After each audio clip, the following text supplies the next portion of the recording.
മീൻ കഴിക്കുമോ? ഞാൻ മീൻ കഴിക്കും. മീൻ എങ്ങനെയാടാ ഹലാലാവുക? അതാ മീൻ എന്താ ഹലാലല്ലാത്തെ? ചത്ത വസ്തുവിനെ കഴിക്കാൻ പാടില്ലാന്നില്ലേ? സംഗതി നിങ്ങൾ ഞെട്ടിയില്ലേ ഞെട്ട് മനുഷ്യന്മാരേത്. കാരണം എന്താ, ഇസ്ലാമിനെ പ്രതിക്കൂട്ടിലാക്കുന്ന വലിയൊരു ചോദ്യമാണ് ചേച്ചി ഇങ്ങനെ ഓവർ കോൺഫിഡൻസിൽ നിന്ന് ചോദിക്കുന്നത്. എന്താലേ, ഇവിടെ ഒരു 3ാം ക്ലാസ്സിൽ പഠിക്കണ കുഞ്ഞിനെ വിളിച്ചിട്ട് മോനെ ഇസ്ലാമിൽ എന്തൊക്കെയാണ് കഴിക്കാൻ പാടില്ലാത്തത്, കഴിക്കാൻ പറ്റുന്നത്, ഇത് കൃത്യമായിട്ട് ആ കുഞ്ഞ് പറഞ്ഞിരൂലേ? എനിക്ക് തോന്നുന്നു ചേച്ചി മദ്രസയിലൊക്കെ പഠിച്ചെന്നാണ് പറയണത്. പക്ഷേ ആ 3ാം ക്ലാസ്സിൽ ഈ വിഷയം എടുത്തപ്പോൾ ചേച്ചി എവിടെയായിരുന്നു അല്ലേ? പ്ലീസ് ആൻസർ മീ, എനിക്കറിയണം ചേച്ചി എവിടെയായിരുന്നു? ഒരശരീരയുടെ ശബ്ദങ്ങൾ കേൾക്കുന്നില്ല.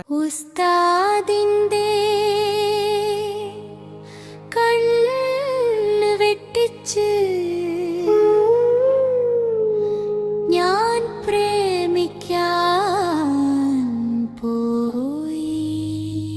ശരീരി പറഞ്ഞതൊന്നും സത്യമാണെന്ന് ഞാൻ വിശ്വസിക്കണില്ല. പക്ഷേ എവിടെയായിരുന്നു ചേച്ചി ആ പാഠം എടുത്തപ്പോൾ? എവിടെയായിരുന്നു ചേച്ചി? എനിക്കതറിയണം, എനിക്ക് അറിഞ്ഞിട്ട് ബാക്കി പരിപാടിയുള്ളൂ. ഇസ്ലാം പറഞ്ഞിരിക്കുന്നുണ്ട് ചത്തതിന് കഴിക്കാൻ പാടില്ല. മീൻ സ്വയം തലതല്ലിച്ചാവുന്നത് നിങ്ങളൊക്കെ കാണുന്നുണ്ടല്ലോ. തലതല്ലിച്ചാവുന്ന മീനോ? അതെന്ത് മീനാണ്? എനിക്ക് മനസ്സിലായില്ല.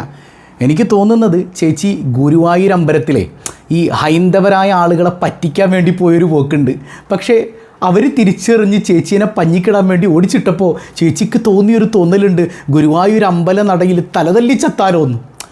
സംഗതി അതിൽ നിന്ന് കിട്ടിയ ഒരു പ്രേരണ ഇവിടെ കൊണ്ടുവന്ന് ചേച്ചി പ്രയോഗിക്കുകയാണ്. സംഗതി നിങ്ങൾക്ക് പിടികിട്ടിയില്ലേ? സംഗതി പുറത്തെടുക്കുന്ന സമയത്ത് അത് ചാവുകയല്ലേ ചെയ്യുന്നത്?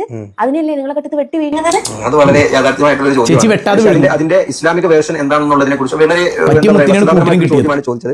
ഇസ്ലാമിക വേർഷൻ എന്താണെന്നുള്ളതിനെ കുറിച്ച് ഇസ്ലാമിൽ വ്യക്തമായിട്ട് പറയുന്നുണ്ട് ചത്ത സാധനത്തിനെ കഴിക്കാൻ പാടില്ല എന്നുള്ളത്. പിന്നെ ഈ മൊയ്യന്മാരൊക്കെ എന്തുകൊണ്ട് മീനെ കഴിക്കുന്നത്? എന്താണല്ലേ ഇപ്പൊ എന്ത് വന്നാലും പാവം കുറെ മൊയ്യന്മാരുണ്ട്.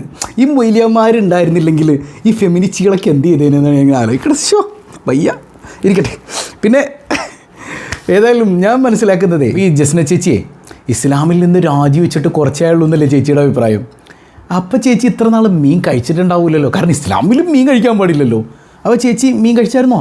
അതിൽ പിന്നെ മീൻ ഞാൻ തൊട്ടിട്ടില്ല.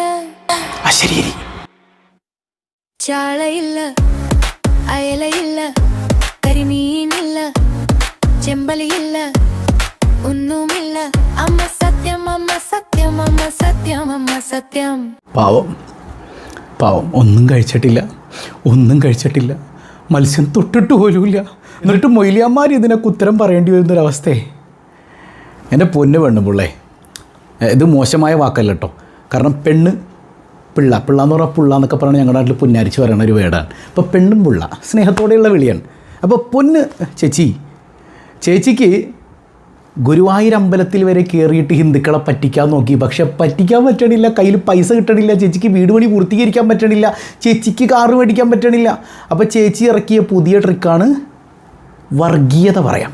ഇസ്ലാമിന് 2 ചീത്ത പറഞ്ഞാൽ നമ്മുടെ ഹാർപ്പിക് ഹുസൈനെ സന്തോഷിപ്പിക്കാം, ഇങ്ങനെയുള്ള ചില സാധുക്കളായ മനുഷ്യന്മാരെ സന്തോഷിപ്പിക്കാമെന്ന് കരുതിയിട്ടാണ്. പക്ഷെ നടക്കൂലേ ചേച്ചി, നടക്കില്ല. അവന്മാരെ സന്തോഷിപ്പിച്ചതുകൊണ്ടൊന്നും ഈ മനോഹരമായ നാട്ടിലെ മതേതരത്വം തകരുന്നില്ല. പിന്നെ ഇസ്ലാമിൽ സ്വയം ചത്തത് കഴിക്കാൻ പറ്റൂല, ശരി തന്നെയാണ്. എന്നാൽ കഴിക്കാൻ പറ്റുന്ന 2 സാധനങ്ങളെക്കുറിച്ച് മദ്രസയിൽ പഠിപ്പിച്ചിട്ടുണ്ട്. അതിൽപ്പെട്ടതാണ് മത്സ്യം. ചേച്ചി ഇത് പഠിക്കാഞ്ഞിട്ടാണോ അല്ലെങ്കിൽ അറിയാത്തതുപോലെ അഭിനയിക്കുകയാണോ? എനിക്കറിയാൻ പാടില്ല.